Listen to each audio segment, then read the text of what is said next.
We just got done filming our Q&A video. It's a long video. I hope you guys are gonna like it. If you have any questions that you want to ask me, I might do a follow-up video to this, so make sure you leave them in the comments below. It was really fun, so I hope you ask a good question. Some of the questions here were very interesting. Let's just record it. Let's just do it.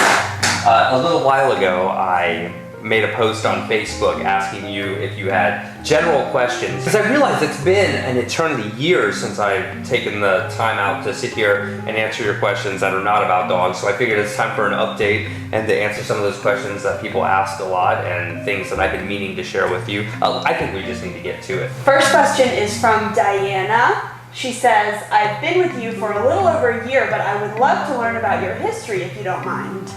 Oh, okay, so just like my general dog training history. Basically, I started training dogs about 10 years ago when I got my dog Venus. I was really interested in the sport of dog frisbee, which is one of the reasons I got Venus, because I really wanted to compete. I love frisbee, it looked like a fun thing to do. Did that, we won several competitions, competed for a couple of years, and it was a lot of fun. As I started really enjoying the process of teaching her, I realized, well, if I'm real serious about this, I want to do this full time. So I quit my job of selling real estate to train dogs, but I needed someone to pay me. And this is a question I get a lot. How do I become a dog trainer? What I did, I went to my local Petsmart. Well, actually not too local. It was about an hour away because all the other Petsmarts had dog trainers. Petsmart is a national dog or a national pet supply chain, for those of you that don't know. That's Indy scratching, you might hear her. I got a job at Petsmart. We quickly became the top producing dog training Petsmart in the entire world pretty quickly. I was really proud of that. I'm still proud of that to this day because I had a waiting list months long to get into my class and it was just fantastic. So that in turn gave me a ton of experience. I literally worked with thousands of dogs at Petsmart in my 2 years that I worked there. I started to realize that I wanted to do a little bit more with my dog training career, and by this time, Venus and Supernova and Alpha, I had 3 dogs. I realized I wanted to perform with them. So I had an opportunity to join up with the Extreme Canine Stunt Dog Show, who's still very, very successful today. As a matter of fact, I was just talking to Chris not that long ago about some stuff, and he's doing great. So some of the best times in dog training that I can remember took place with the Extreme Canine Show. It's a lot of fun. Around 2006, YouTube started to become a thing. So I started making YouTube videos on dog training, video blogs, whatever. I just enjoyed editing. I enjoyed being in front of the camera, and I realized I wanted to do more with that. So I sent Animal Planet, the network, a letter one day pitching a show, and I asked them if they'd be interested in working with me. We worked out a television show concept, did 20 episodes of a show called Superfetch, though you might not know this. The working title of Superfetch was Fetch Me a Beer. That's what we were going to call the show. Fortunately, the network changed their mind. I was thrilled about that. I never liked the title. So Superfetch was the show. By the way, you can watch that on Netflix today if you have Netflix. I don't know if it's available internationally or what. Most recently, I did a show in the UK on the BBC, or children's BBC, called Who Let the Dogs Out, which is basically, I describe it as American Idol for young British dog trainers under the age of 14 or 15 or so. Basically, we were looking for the most talented young dog trainer in all of Britain. So that was a lot of fun to do. I really, really enjoyed doing that show. Bringing you to present day, I'm with my beautiful girlfriend Brianna here in Louisiana, and she can't come to me in Atlanta. Tell them why, Bri.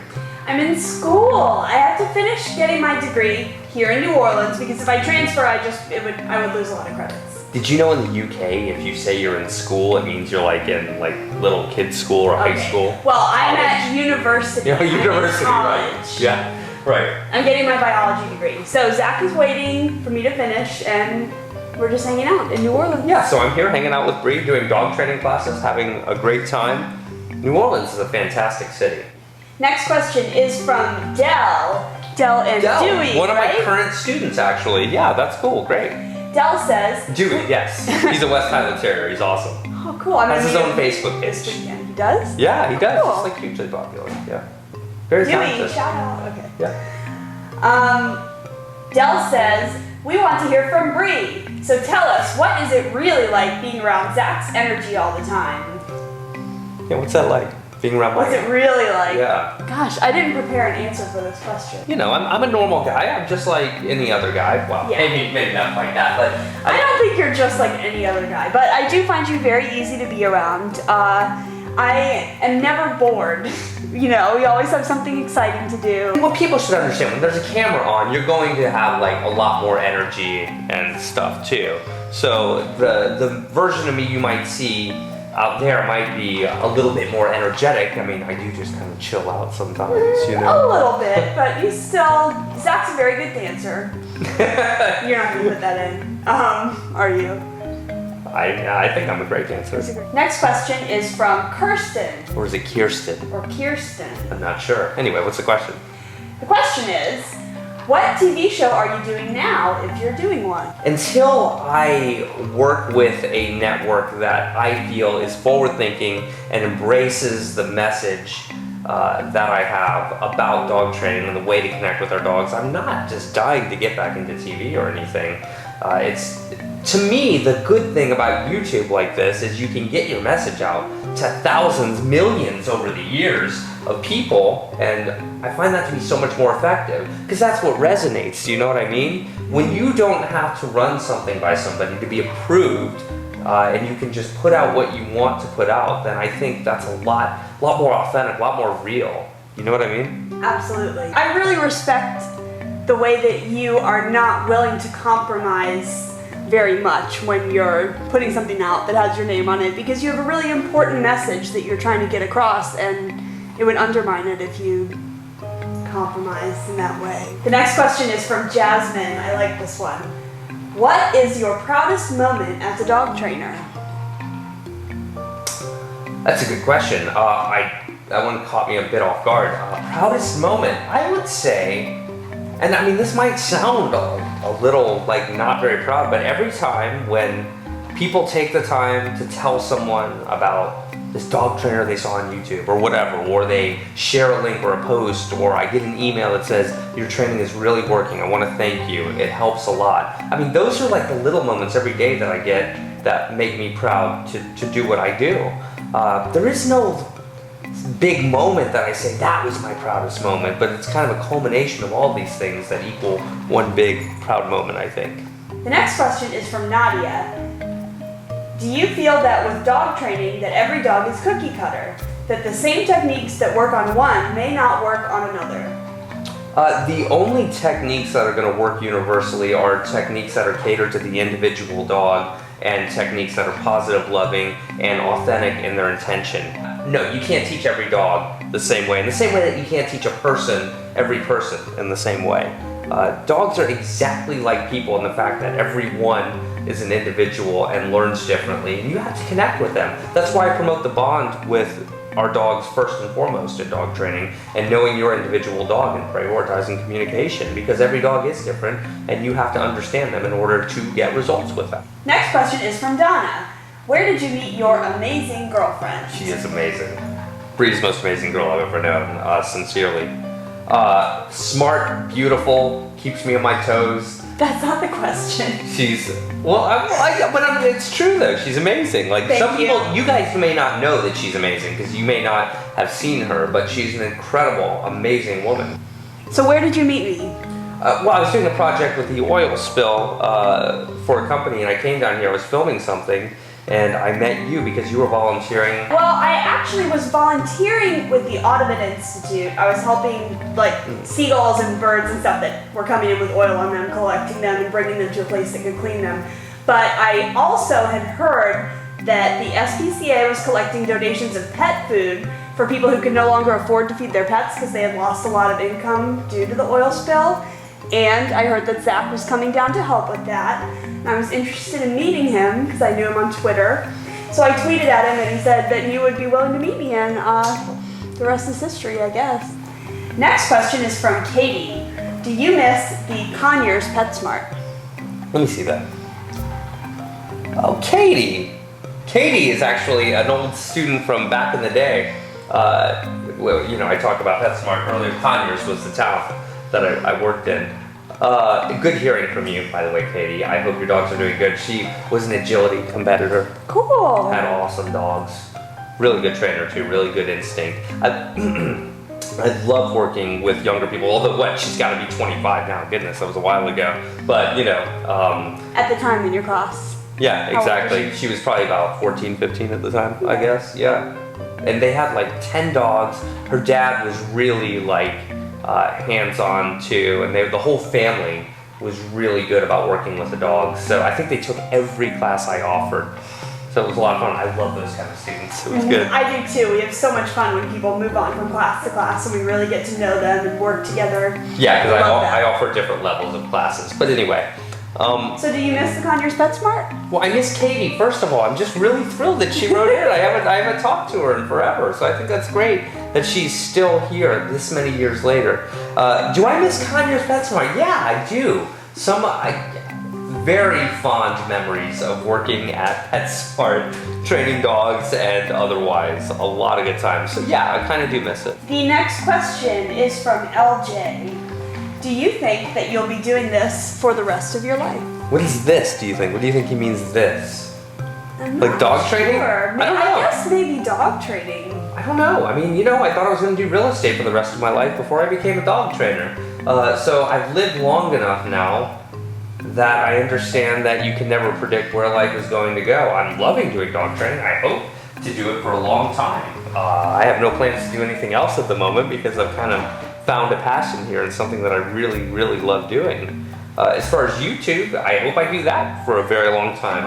You'll be doing that for the rest of your life. That to me right now, it's hard to me. I see myself as an old man still making videos when I'm 70, 80 years old if I'm able to.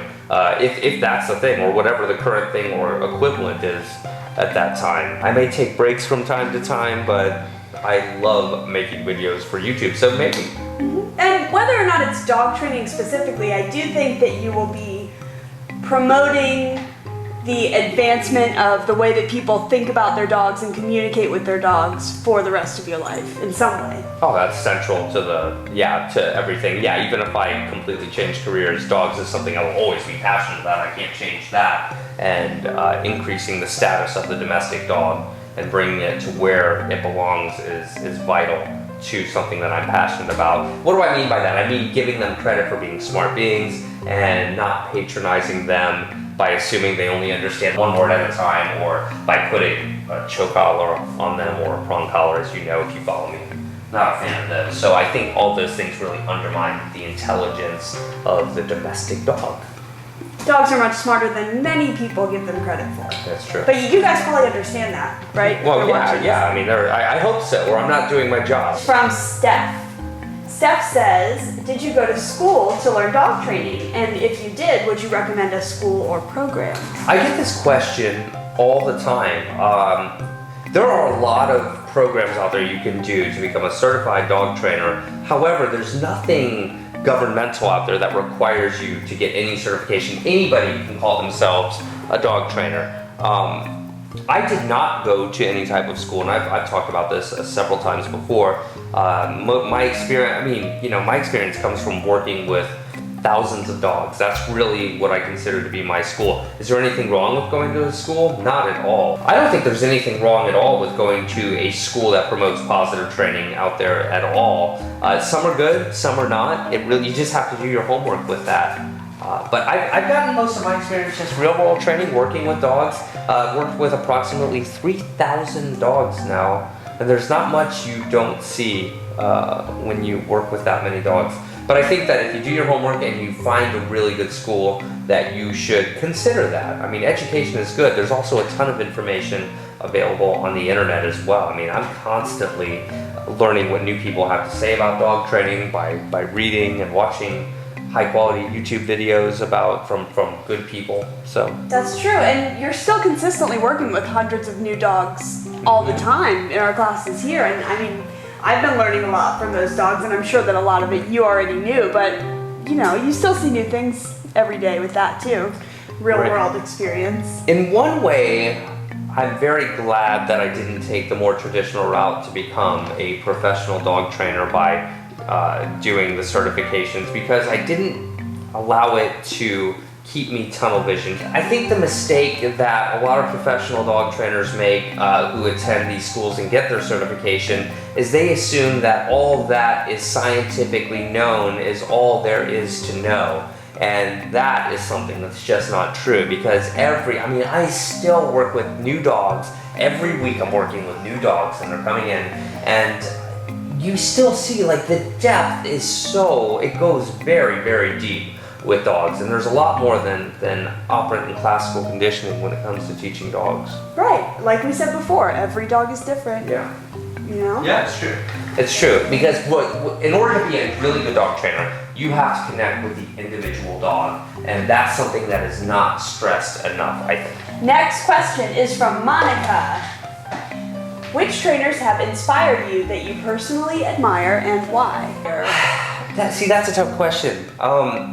What inspired me to become a dog trainer was the dog and the complexity of the dog and their capabilities. That's what amazed me when I got Venus early on. I'm like, oh, so my Venus gosh. is Yeah, who inspires you. Yeah, I suppose so. I see why. No, there are a lot of trainers out there that I admire, but is there a trainer I look up to that I want to be like? Not really, and that's because I'm more concerned not with that, but with understanding what makes dogs so smart and enjoying their energy and their enthusiasm and their authenticity and their intelligence. That's my inspiration to be a dog trainer. Next question is from Jade. Jade says, what do you struggle with as a trainer? That's an interesting question. Yeah, there's struggle. I get a little frustrated sometimes that it's difficult to get a lot of the mainstream public to accept that dogs are really intelligent animals full of depth and understanding, and that you don't need to put a training collar or a prong collar around their neck to teach them. So I struggle with that a lot, being kind of the norm. Okay, one more question. It's the last one. I feel like I'm drinking something every time you're reading the question. It's my time to hydrate. It is. That's okay. That's okay. I drink when you talk. I understand. Okay, last question. This is from Owen. What is your thing when you're not training dogs? Ooh, like what do I enjoy doing when I'm not training dogs? Well, at the moment, I love editing, video editing. I think that's, what's funny is, I like video, and I've got a lot of things, believe me, but I was thinking about this actually earlier today. The thing about editing, and you can probably comment on this, it's so detail oriented, frame by frame. You want to make the exact right cut. You want it to come off exactly right. It's a very detail-oriented activity. It seems like an art form. When I'm watching you edit videos, the way that you are reminds me of the way that I am when I'm trying to play the piano or paint. It's really an artistic state of mind that you have to be in to have this vision and make it all come to reality. And you're very, very picky about making sure that everything is perfect, and that's how an artist is, you know. You just want to tell the story the way it's supposed to be told, and that's the thing. The irony though is, because I hate details in every other area of life outside of dog training and video editing. I'm like, okay, I've got a big picture. This is what we need to do. This is what needs to happen. Somebody else do the details, right? That's me. I know. Well, you do an amazing job at it. You're much better at it than I am. But for some reason, those two activities, I love the details. They're so detailed, so intricate, and it's a lot of fun. Maybe I just overdose on that, and that's why I don't like doing details anywhere else. Maybe. I don't know. Anyway, so that's the last question. I hope you guys enjoyed the video. Maybe I'll do a follow-up one in the future. Make sure you leave your questions below that you would like me to answer, dog training or otherwise. And we will see you guys in the next video. Make sure you follow me on Facebook, facebook.com/TheZachGeorge. Okay, bye. Bye.